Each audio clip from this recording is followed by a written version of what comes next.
Madame la Présidente, Madame la Commissaire, chers collègues, le 2 septembre au matin, Caterpillar annonce la fermeture de son site de Gosselies. L'annonce est raide, le coup est brutal, les travailleurs sont sonnés et les responsables politiques choqués. Plus de 2000 travailleurs vont être licenciés par l'entreprise, le double encore par les sous-traitants. Toute fermeture d'entreprise, nous le savons, se fait dans la douleur, mais celle-ci fait particulièrement mal. Il y a d'abord la brutalité, sinon la violence, d'une décision d'un capitalisme sans visage. Cette décision n'a pas été annoncée au gouvernement de mon pays et les dirigeants américains sont aux abonnés absents, même quand le Parlement belge leur demande de venir. Il y a aussi l'injustice du sort. Cette fermeture frappe une région tragiquement touchée par le déclin industriel, avec un niveau de chômage très élevé et un déficit d'attractivité extrêmement préoccupant. Il y a enfin, on l'a dit, la contrainte budgétaire qui découle du pacte de stabilité et qui pèse sur les moyens d'action des gouvernements wallons et bruxellois. Alors que faire?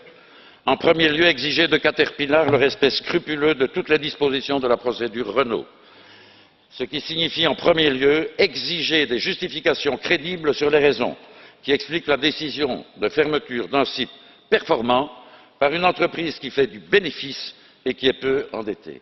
Ensuite, si la décision se confirme, tout mettre en œuvre pour que les travailleurs bénéficient et d'une juste indemnisation et de solides perspectives de reclassement.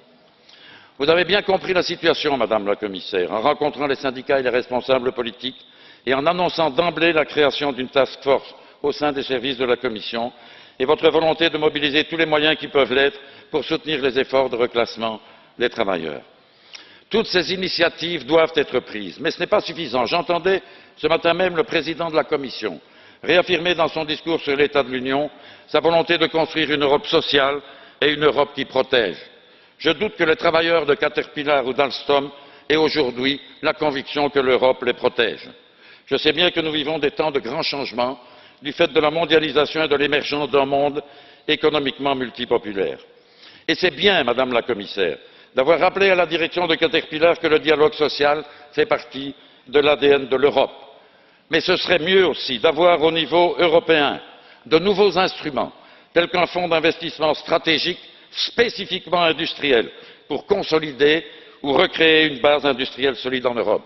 Et ce serait bien d'avoir avec les entreprises qui investissent dans nos pays un code de conduite plus large et plus contractuel que la seule procédure Renault qui ne règle en fait que les fermetures. Il y a là un vrai chantier pour la commission Juncker puisque celle-ci entend mettre l'investissement et le social au cœur de sa politique.